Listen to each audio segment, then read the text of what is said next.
14장입니다. 요한복음 14장 21절 그리고 23절 말씀 같이 읽도록 하겠습니다.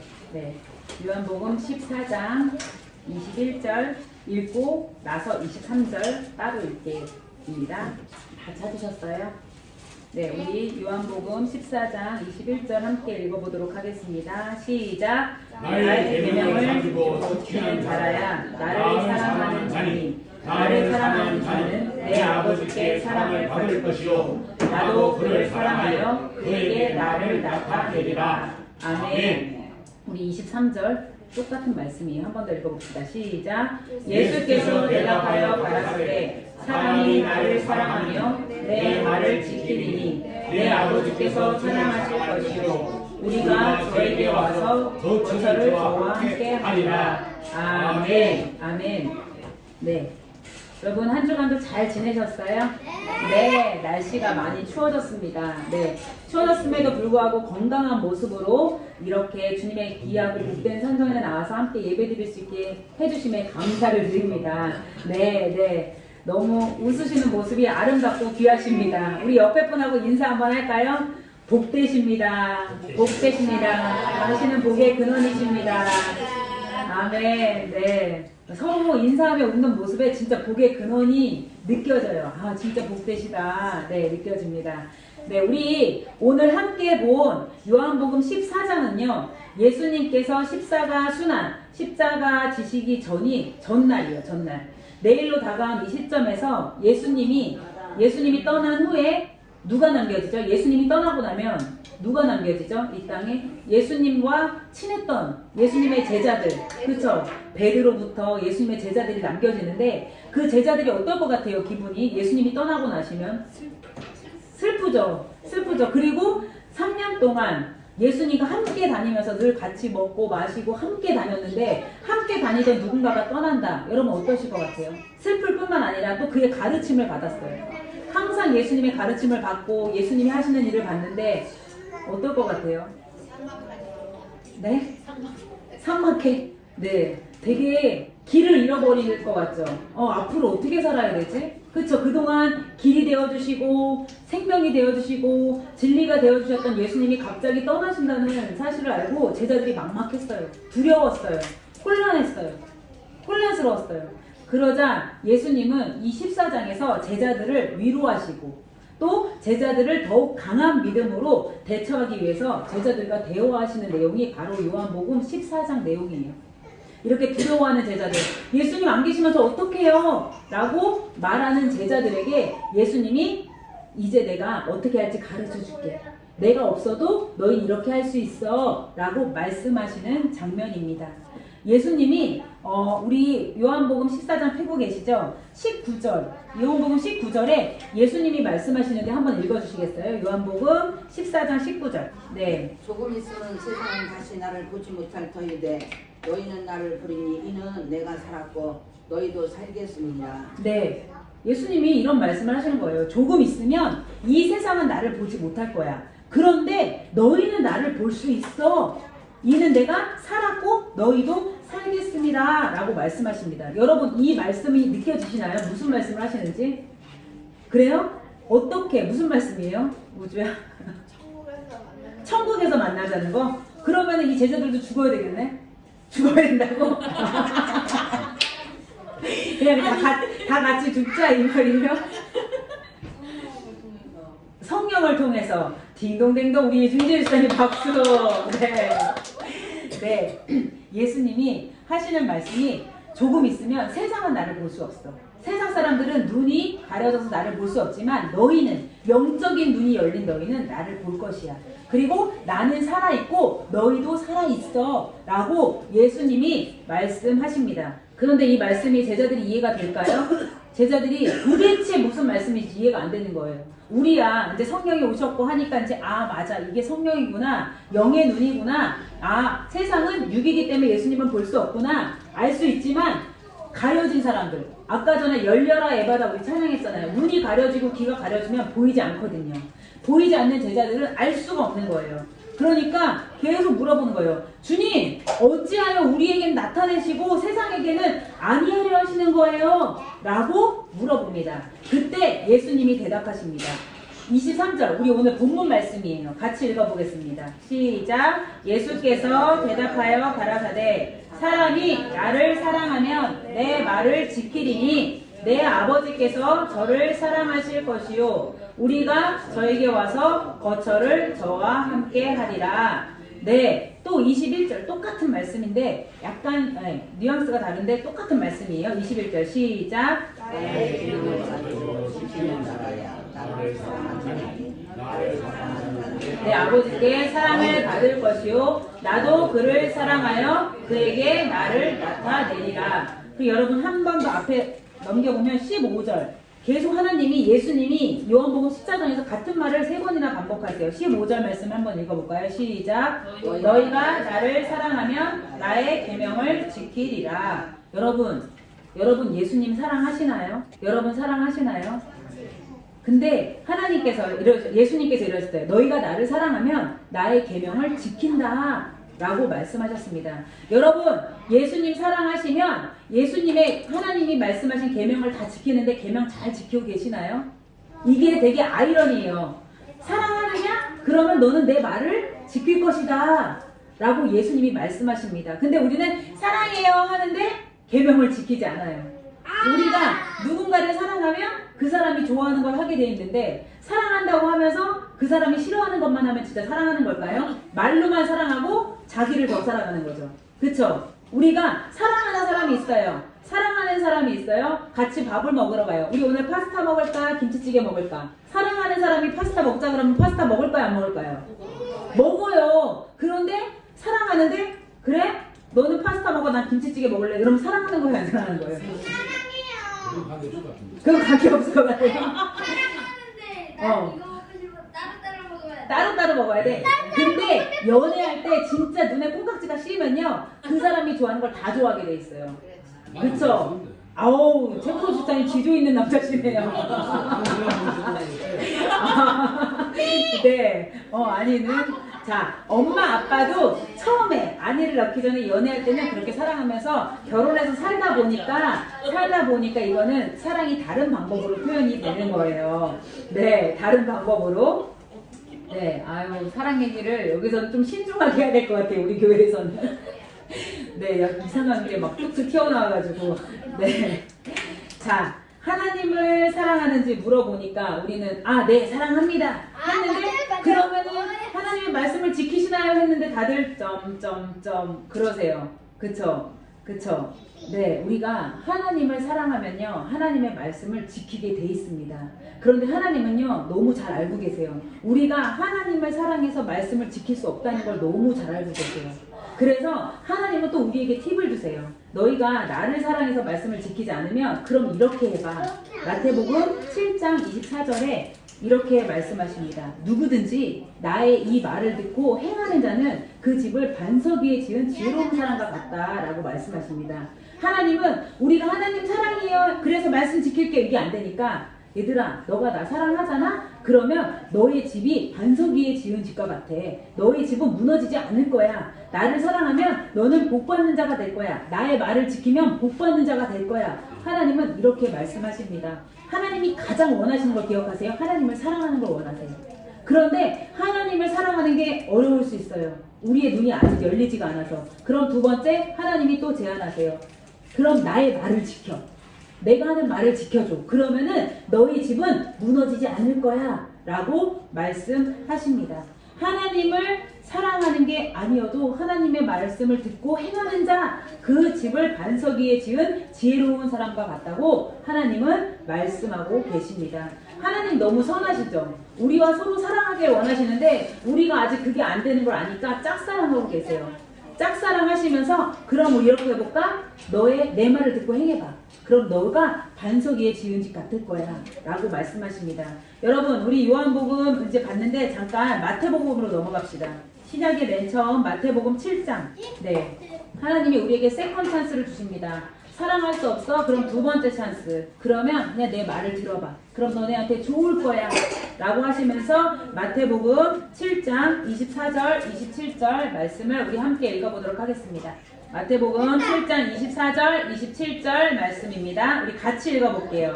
시작. 그러므로 누구든지 나의 이 말을 듣고 행하는 자는 그 집을 반석 위에 지은 지혜로운 사람과 같으리니 비가 내리고 창수가 나고 바람이 불어 그 집에 부딪히되 무너지지 아니하나니 이는 주초를 반석 위에 놓은 연고여 나의 이 말을 듣고 행치 아니하는 자는 그 집을 모래 위에 지은 어리석은 사람 같으니 비가 내리고 창수가 나고 바람이 불어 그 집에 부딪힘에 무너져 그 무너짐이 네. 예수님은요 우리가 이 땅에 살면서 어떤 스트레스도 받지 않고 살 것이라고 약속하지 않으셨습니다. 예수님은 오히려 이 세상은 고통으로 가득하다고 우리에게 경고하셨습니다. 그러나 예수님은요 우리가 예수님의 말씀을 듣고 행하면 반석 위에 지은 집과 같이 무너지지 않는다고 말씀하십니다. 여러분 지혜로운 자나 어리석은 자나 누구에게나 비는 내리고요 창수도 나고요 바람도 불고요 그 집에 부딪히는 일이 일어납니다. 지혜로운 자에겐 일어나지 않고 어리석은 자에만 일어나는 것이 아니라 여기 말씀에 보면 어떻게 됐어요? 비가 내리고 창수가 나고 바람이 불고 그 집에 부딪힘에 지혜로운 사람에게는 무너지지 않아요. 하지만 어리석은 자에게는 무너집니다. 어떻게 해요? 무너짐이 심하니라 라고 말씀하십니다.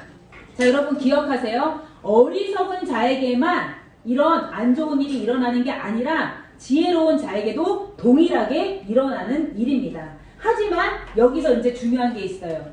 하지만 평소에 반석 위에 집을 지은 사람은요 어떤 어려운 상황을 만날지라도 결코 무너지지 않는다고 말씀하십니다. 하지만 반석이 아닌 모래 위에 집을 지은 사람은요 그 무너짐이 심하다고 말씀하십니다. 자, 반석 위에 집을 짓는다는 게 뭐예요?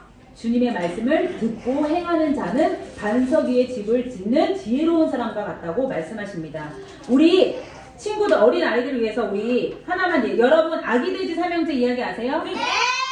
아기 돼지 삼형제 이야기 알죠? 자, 어느 날 엄마 돼지가 아기 돼지들을 불렀어요.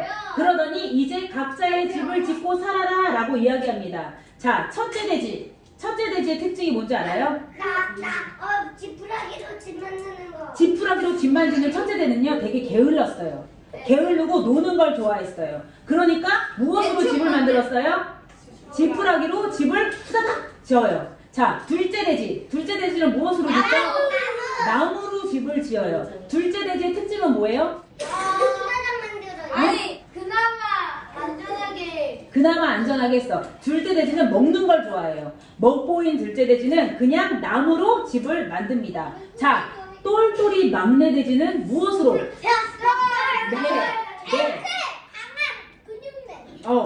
똘똘이 막내 돼지는요 벽돌로 집을 지어요. 그래서 이 첫째 돼지 둘째 돼지가 집을 짓고 막내한테 놀러 갔어요. 그랬더니 막내는 뭐예요? 같이 놀러 가요? 아니요. 뭐 하고 있어요? 시멘트를 바르고 벽돌로 집을 꼼꼼하게 짓습니다. 형들이 놀자고 해도 집을 지어야 하기 때문에 노는 것을 포기하고 집을 짓습니다. 그러던 어느 날 배고픈 늑대가 어슬렁 마을에 내려왔어요. 첫째 돼지 집에 갔어요. 지푸라기로 만든 첫째 돼지 늑대가 후 하니까 어떻게 됐어요? 집이 날아갑니다. 그래서 이 첫째 돼지가 도망을 가죠. 도망을 갔는데 둘째 돼지 어떻게 됐어요? 불타버렸어요? 네, 둘째 돼지 집은 불타버렸대요, 아니가. 자, 그럼 이 늑대가 막내 돼지 집으로 갔어요. 막내 돼지 집 갔는데 집이 무너지나요? 아니요. 오히려 어떻게 되죠?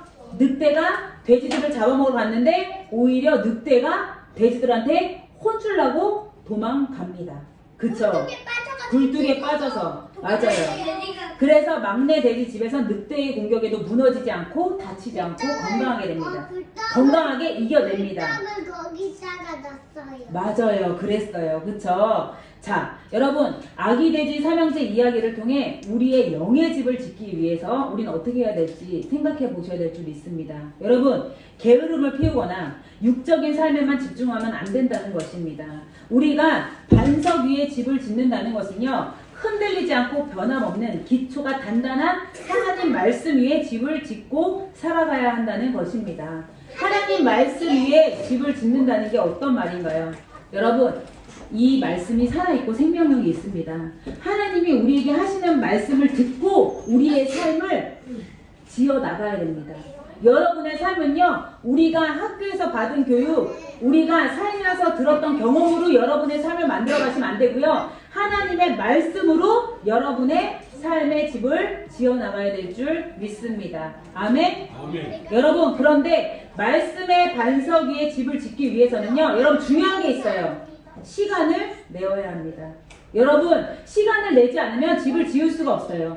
막내 돼지는요, 후다닥 집 짓고 놀지 않았어요. 막내 돼지는요, 집을 짓는데 공을 들였어요. 시간을 들였어요. 열정을 들였어요. 힘을 들였어요. 여러분, 영적인 집을 짓기 위해서 여러분 시간을 들여야 돼요. 하나님께 투자를 해야 될 줄 믿습니다. 시간을 투자하지 않고 집을 짓는다는 것은요, 지푸라기로 집을 짓는 것이나 마찬가지입니다. 매일 말씀을 먹을 시간과 장소를 정하시길 바랍니다. 하나님의 말씀을 기대하는 여러분 되길 축복합니다. 오늘 이 말씀을 드리는 건 하나님이 저에게 주신 감동이 있기 때문에 여러분에게 드리는 거예요. 이 생명의 말씀으로 여러분의 영적인 집을 지어 나가시기를 축복합니다. 여러분, 제가 다니엘 기도회 요즘 드리고 계시나요? 네, 최근에 다니엘 기도회에 10명의 자녀를 낳은 어머니, 목사님의 간증을 들었어요. 10명.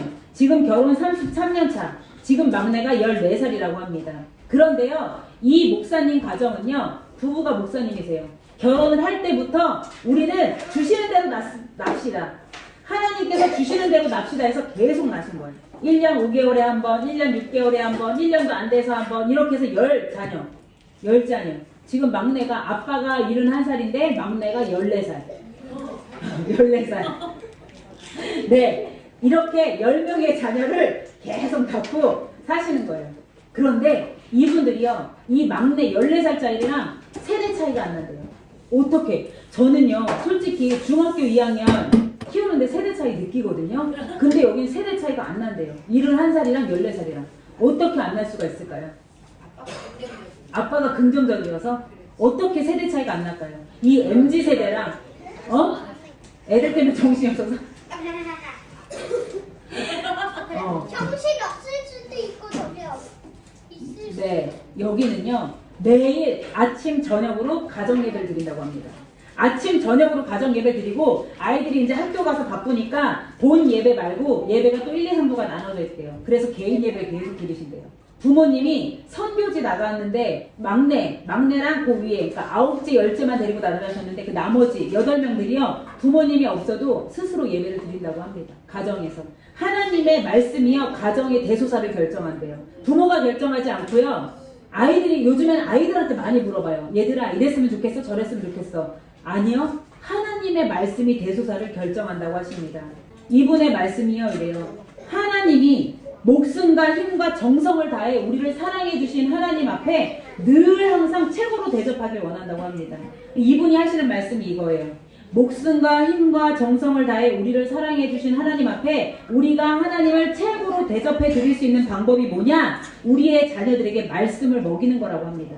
여러분 한번 돌아보시기 바랍니다. 자녀들에게 하나님의 말씀을 먹이고 계신가요? 이분이 하시는 말씀이 이거예요. 자녀들에게 하나님의 말씀을 먹일 때 가장 중요한 거, 주일날 교회에서 예배드린 목사님을 통해 선포된 그 말씀으로 자녀들에게 먹인다고 합니다. 그래서 교회에서 부모님 예배, 어린이 예배 따로 드려서 말씀이 다 흩어지는 것이 아니라 하나의 예배, 원포인트 통합으로 아이들에게 가르친다고 합니다. 여러분, 우리 오늘 다 같이 예배를 드리고 있어요. 그러면 엄마가 받는 은혜 다르고 아이들이 받는 은혜가 달라요. 부모님이 받는 은혜가 다르고 자녀들이 받는 메시지가 달라요. 그럼 이것을 가지고 가정에 가서 아이들과 나누셔야 돼요. 하나님이 오늘 너에게 뭐라고 말씀하셨어? 너는 예배 드릴 때 어떤 단어가 와닿았어? 물어봐야 돼요. 그냥 예배 드리고 밥 먹고 끝? 또 학교 가고 유치원 가고 어린이집 가고 끝? 이게 아니라 매일 말씀을 애들한테 강론하라고 말씀하십니다. 이 집은요 10명의 자녀를 키우면서 계속해서 말씀을 가르치신대요. 유대인들 이마에 아버지가 말씀을 붙이고 다닌대요. 아이들에게 보라고. 화장실에도 붙여놓고 벽에도 붙여놓고. 여러분 기억하시길 바랍니다. 12명의 자녀를 키우는데 10명의 자녀를 키우는데 어렵지가 않으시대요. 왜? 하나님의 말씀이 가정을 통치하시니까 세대 차이 어려움이 없으시다고 합니다. 저는 중학생 어떻게 키우실까 되게 궁금해서 그러는데 어렵지 않아요. 말씀 가르치면 됩니다. 끝이에요. 다른 교육 방법이 없더라고요. 그런데 세상의 교육 방법을 들어보면 너무 많아요. 아이의 자존감을 키워주세요. 뭘 해주세요. 엄마가 너무 시달려요. 엄마의 영혼도 탈탈 털리는데 맨날 엄마는 해주래요. 중요한 건 같이 말씀 보면 된다는 것입니다. 복음 안에서 자녀를 양육하면 모든 것이 하나 되어진다고 선포하셨어요. 여러분들 지금 가정에 자녀들 출가하신 분들도 그 가정의 자녀들을 위해서 축복해 주시고요. 주일날 들은 메시지를 전달해 주세요. 자녀들에게 메시지 보내주세요. 오늘 우리 교회에서 이런 말씀이 선포됐다. 나는 우리 자녀들을 축복한다고 축복의 메시지를 자꾸 보내주세요. 부모가 기도하는 거 싫어하는 자녀 없어요. 이렇게라 저렇게라 잔소리가 아니라 기도하는 것들을 보내주시길 바랍니다. 자녀들을 영적으로 살리시는 부모님들 되기를 축복합니다. 네, 제가 이 말씀을 듣고요. 계속 저에게 주셨던 부담감이 떠올랐어요. 하나님이 우주를 키울 때 계속해서 우주에게 말씀으로 가르쳐라. 근데 내가 말씀을 설명하는 게 아니라 같이 말씀을 봐라. 이 마음을 계속 주신 거예요. 그런데 신기하게요. 한 지붕 아래 한 집에 살면서도요. 같이 만나서 말씀을 같이 보는 게 쉽지 않은 거예요. 어쩜 그렇게 영적인 공격이 심한지 뭐 하면 뭐 해야 돼. 뭐 하면 나도 이거 해야 돼. 정말 하나 키우는데도 쉽지 않더라고요. 그런데 하나님이 저에게 3일 전부터 완전 극심한 두통을 허락하셨어요. 머리가 너무 깨질 듯이 아프니까 하나님 가르쳐주세요. 제 머리가 왜 아픈 거예요? 왜 아픈 거예요? 물어보는데 토요일날 어제 하나님 한숨 자면 괜찮겠지 하고 딱 누웠는데 하나님이 그런 마음을 주세요. 자고 일어나면 더 힘들어질 거란 마음을 주시는 거예요. 그럼 하나님 어떻게 해야 되나요? 근데 제 마음 가운데 대적 기도를 하게 하시는 거예요. 이 집안에 말씀을 보지 못하게 하는 악한 영들 떠나갈지어다. 이 집안에 하나님의 말씀을 순종하지 못하게 하는 영들 떠나갈지어다. 누워서 계속 대적 기도를 했어요. 대적 기도를 했는데 이게 두통이 났을까요? 안 낫는 거예요. 대적 기도를 하고 나서 실천하자. 말씀을 듣고 행하는 자. 이 마음이 저한테 비춰지는 거예요. 말씀을 듣고 행하는 자는 반석 위에 지은 집과 같다. 지혜로운 자의 집이다. 라는 말씀을 주셨어요. 그래서 일어나서 우주가 밥 먹으려고 주방에서 막 이렇게 미역국에 불 켜고 있는 거예요. 우주야 말씀 보고 밥 먹어 라고 했더니 웬일이에요? 신기하게 네 하는 거예요. 기도하고 나갔더니 옛날 같으면 밥 먹어 저쩌고 했을 텐데 네 하고 말씀을 가져오는 거예요. 그래서 매일 교회에서 올려주시는 말씀 있죠. 사도행전 말씀을 둘이 앉아서 읽었어요. 근데 사도행전을 딱 폈는데 그 생각이 드는 거예요. 아, 사도행전 처음부터 아니고 중간인데 이 아이가 이걸 알아들을 수 있을까? 깨달을 수 있을까? 이 염려와 근심이 올라오는 거예요. 그런데도 읽기 시작했어요. 그런데 너무 잘 읽는 거예요. 읽기 전에는 약간 토닥토닥 했어요. 아, 몇 절씩 봐요. 정해놓고 봐요. 그런 거 있잖아요. 투닥투닥 하는 거예요. 그래서 아, 우주가 읽고 싶은 만큼 읽어. 그러고 나면 엄마가 읽을게. 왜냐면 집중 안 했는지 알 수가 없잖아요. 그쵸? 그래서 읽고 싶은 만큼 읽고 그 다음 엄마가 바톤을 이어받아 읽을게 해서 읽는데 막 혼자 한 장 넘게 읽는 거예요. 그런데 읽는데 어려운 말이 나와도 발음이 꼬이지 않고 아주 잘 읽는 거예요. 저 깜짝 놀라서 읽으면서 주님 어떻게 이렇게 버벅거리지도 않고 잘 읽을까요? 읽는데 원래 25장까지인데 감동에 26장까지 읽고 싶은 마음을 주시는 거예요. 근데 여기서 이 말하면 또 삐지지 않을까 했는데 우주야 그래도 우리 여기까지 볼까 했더니 네 또 이러는 거예요. 이 저에게 기적이에요. 기적. 이렇게 말씀을 딱 보고 나서 나눔을 하는데 제가 우주의 나눔을 들으면서 깜짝 놀랐어요. 사도 바울의 형편. 사도 바울이 감옥에 있을 상황이었거든요. 사도 바울의 형편. 하나님, 자기 자신을 바라보지 않고 하나님만 바라보는 사도 바울과 자기를 적용하는 거예요.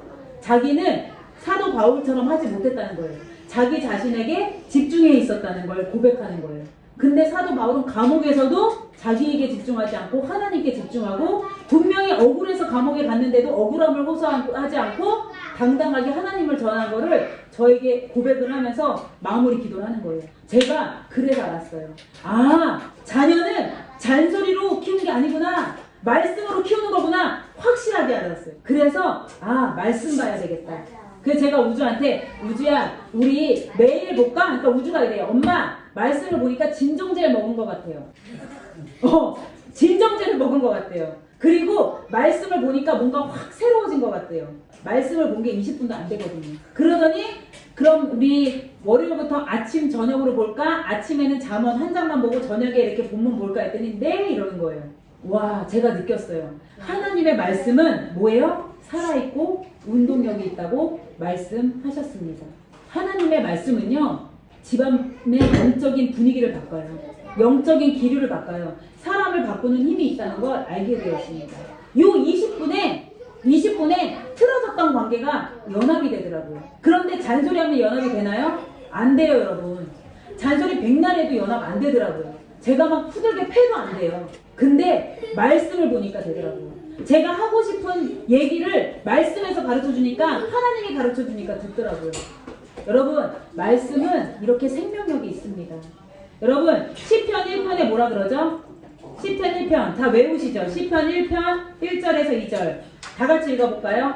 외워볼까요? 시작! 복 있는 사람은 악인의 꾀를 쫓지 아니하며 죄인의 길에 서지 아니하며 오만한 자의 자리에 앉지 아니하고 오직 여호와의 율법을 즐거워하여 그 율법을 주야로 묵상하는 자로다. 여러분 여호와의 율법 말씀을 주야로 아침 저녁으로 묵상하면요 악인의 길을 쫓지 않게 됩니다. 죄인의 길에 서지 않게 됩니다.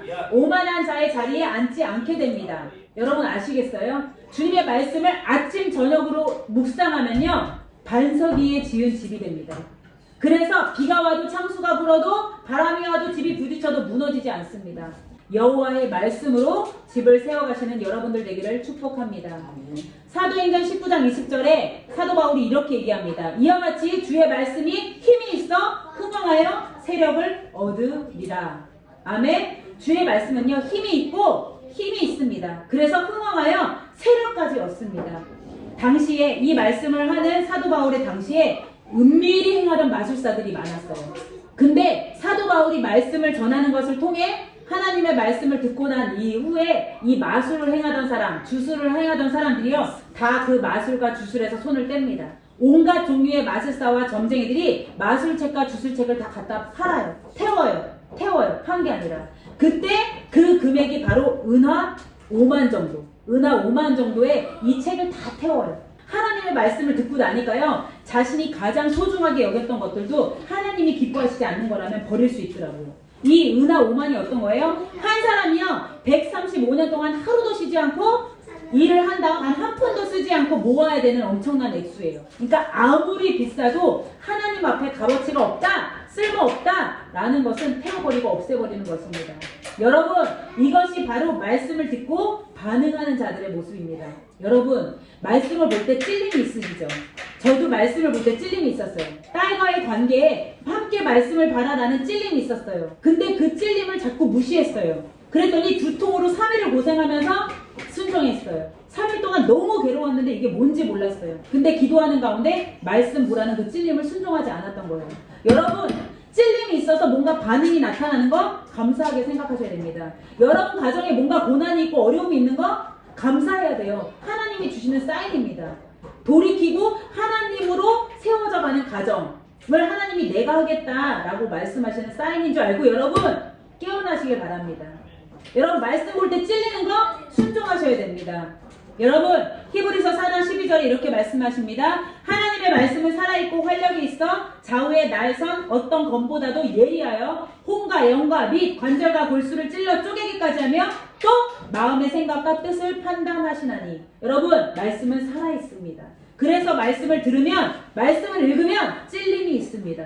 아까 전에 그 찔림 하나를 제가 해결했죠. 찔림이 있고 두통이 생겨서 말씀을 봤더니 하나님이 연합을 허락하셨습니다. 그런데 중요한 게 있어요. 어제 본 하루 사는 말씀이었어요. 어제 하루의 간증입니다, 여러분. 제가 또 딸과 말씀 보지 않으면 우린 또 지옥을 경험하고 중이와 엄마의 스트레스는 계속 될 거예요. 여러분 이 하루의 간증이 평생의 간증이 될 수 없어요. 그래서 여러분 어저께 주님 만나신 경험이 있어야 되고요. 또 오늘 주님 만나셔야 될 경험이 있습니다. 나 그때 되게 은혜 받았어. 나 이때 되게 충만했어. 옛날 얘기는 아니에요. 주님은 지금도 살아있고 역사하시는 분이란 걸 잊지 마시기 바랍니다. 그래서 매일매일 주님의 관계, 주님을 경험하는 관계를 간직하시는 여러분이 되셔야 될 줄 믿습니다. 또 하나의 찔림이 있었어요, 여러분. 또 하나의 찔림. 최근에 말씀을 볼 때 저에게 또 하나의 찔림이 있었습니다. 그 말씀은 뭐냐면 예수님이 첫 설교에서 말씀하신 거예요. 뭐예요? 가난하고 학대당하고 짓밟히는 자들을 자유롭게 하라고 오셨다고 예수님 말씀하십니다. 누가복음 4장 18절에서 19절 말씀 제가 읽어드릴게요. 지난주에도 선포했어요. 주의 성령이 내게 임하셨으니 이는 가난한 자에게 복음을 전하게 하시려고 내게 기름을 부으시고 나를 보내사 포로된 자에게 자유를, 눈먼 자에게 다시 보게 함을 전파하며 눌린 자를 자유롭게 하고 주의 은혜를 전파하게 하려 하심이라. 여러분, 첫 번째 저희 찔림은요, 저희 개인을 위한 찔림이었어요. 저희 가정에, 우주와의 관계에. 근데 두 번째 찔림이 있었죠. 제가 말씀을 듣고 행했습니다. 첫 번째 찔림에. 두 번째 찔림은 뭐예요? 저희 교회를 향한 찔림이었어요. 우리 교회의 사명이 뭔지 궁금했어요. 보통 가면 교회는요, 전도하러 나가요.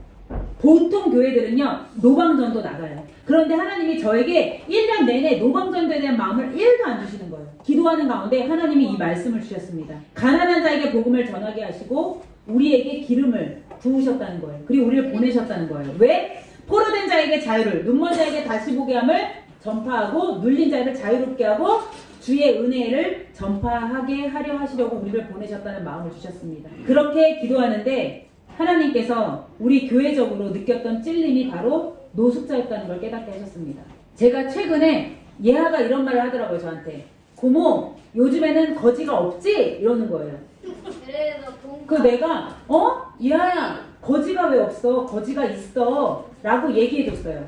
그리고 제가 2004년 이원희 집사가 아테네 올림픽 나갔을 때 그 그리스에 갔을 때 제가 거기서 난민사역 선교를 했었거든요. 이원희 집사는 선촌에서 운동을 할 때 저희 가족들은 그때 그 아테네 그리스에 있는 그 노숙자들을 다 밥을 먹이고 같이 예배드리는 걸 했었어요. 그래서 하루 종일 빵 썰어서 스프 끓여서 먹이고 나눔하고 예배드리고 이런 사역을 했었어요. 근데 하나님이 최근에 계속해서 그 마음을 주셨어요. 예하가 한 말, 그리고 아테네에서 했던 난민사역 생각나게 하셨어요. 그리고 또 마지막으로 다니엘 기도회를 듣는데 노숙자 사역을 하신 서진교 목사님의 말씀을 듣게 됩니다. 근데 그분이요, 노숙자 사역을 하는데 그러는 거예요. 여러분, 노숙자, 장애인 도우러 가기까지가 힘들지 가면 우리랑 똑같아요. 어려운 거 하나 없어요. 일단 가시면 돼요. 라고 하는데 내가 여기서 내가 막혀 있었구나. 일단 가는 걸 안 했었구나. 그리고 최근에 저희 마더와이즈 모임을 저 옆에서 목요일마다 하는데 엄마들이 계속 이러는 거예요. 우리 교회에 물품을 갖다 줄 테니까 플리마켓에서 하라는 거예요. 플리마켓. 이렇게 물건을 가져오면 이렇게 이웃에게 팔고 뭐 이런 걸 하라고 하는 거예요. 근데 기도하는데 하나님 플리마켓에서 뭐 하려고요? 제가 물어봤어요. 그러니까 하나님이 그때 주셨던 마음이 해서 남은 수익금으로 노숙자를 도와라 라는 마음을 주시더라고요. 그랬는데 그 목요일날 갑자기 한 엄마가 물건을 막 들고 왔어요. 플리마켓 할 물건을. 이제 물건을 모아서 우리가 이제 또 하나님이 사인 주시는 날 이것을 이제 판매하면 돼요. 그럼 거기에 나온 수익금은 노숙자를 도우면 됩니다. 하나님이 너무 선명하게 사인을 주고 계시는 거예요. 그래서 저는 이렇게 생각했어요. 목요일날 그 마음을 받고 오늘 내가 집에 가는 길에 서울역에 답사를 갔다 와야지 했는데 이 물건을 들고 온 엄마가 이러는 거예요. 한 가지 계속 마음에 찔림이 있대요. 뭐야? 물어보니까 여의도에 사는데 여의도에서 여기 오갈 때 왕복 오는 길에 서울교 밑에 KBS 정문 밑에 서울교 밑에 노숙자들이 있대요. 맞아요. 그래서 텐트가 11개 정도 있대요. 그런데 곧 한파가 오는데 그분들한테 뭘 갖다 주고 싶은데 어떻게 해야 될지 딱 저에게 목요일날 그 마음 주셨는데 이 엄마가 그 마음을 주셔서 거기를 이제 같이 갔어요. 어떤 곳인지. 그러니까 텐트가 11개가 있더라고요. 이 엄마는 이 사람들을 돕기 위해서 동장까지 만났어요. 여의도에서 이 사람들을 돕고 있느냐 물어봤더니 이 사람들이 여의도의 거주자가 아니기 때문에 돕지 못한다. 우리는 도울 수 없다. 여의도에 주소가 돼 있는 사람만 도울 수 있다. 이래서 이 사람들은 도움을 받지 못하는 사람으로 딱 이제 알게 된 거예요. 그래서 어떻게 했어요? 하나님이 여태껏 찔렸던 마음에 감동을 주신 거예요. 근데 신기하게 우리 혜전 집사에게도 마음 주셨고 우리 진경 씨도 그때 왔는데 그 전에 미국 노숙자에 대한 영상을 그쵸? 1시간 넘게 그걸 보면서 내가 왜 이걸 보고 있지? 근데 자꾸 그걸 봤대요. 그러니까 하나님이 다 동일하게 그 마음을 품게 하시더라고요. 우리의 마음을 찌르실 때는 우린 순종해야 됩니다. 그래서 바로 오늘 당장 우리가 한번 가봅시다 해서 어제 급하게 올린 거예요. 그래서 지금 오는 길에 진경씨 어머니가 막 이불 챙겨주시고 혜전 집사님 이불 챙기고 희정 집사님도 이불 챙기고 여의도에 그 집사님도 이불 먹을 치약, 칫솔, 휴지, 물 다 챙겨서 저희가 오늘 가보려고 합니다. 여러분 하나님이요 이렇게 지극히 작은 자를 통해 예수님을 만나야 된다고 마태복음 25장 40절에 말씀하셨습니다. 개인적으로 저에게 말씀을 볼 때 찔렸던 게 뭐예요? 자녀 말씀을 봐라. 교회적으로 뭐예요?